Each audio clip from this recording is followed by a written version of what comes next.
Racing just is started. We have Humu. Naku. Break quickly to start. And on the outside is Captain of the Sea. Momentum Native American is running by the rail. My Lady Consa while Single Flower is the early trailer racing down the backstretch. We have the pass is stepping Humu. Naku on its favorite position as the pace setter, enjoying a 8 lengths lead.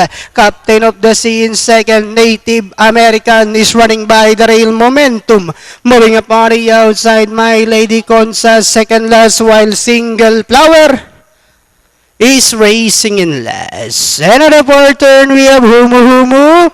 Naku by about 6 lengths. Native American moving up on the outside is Momentum. My Lady Consa comes next. Captain of the Sea while Single Flower is still racing in last. And Diana entering the home stretch. We have Humu. Naku enjoying a 4 lengths lead. Native American in second, moving up on the outside now is My Lady Consa. Last 100 meters, we have Humu.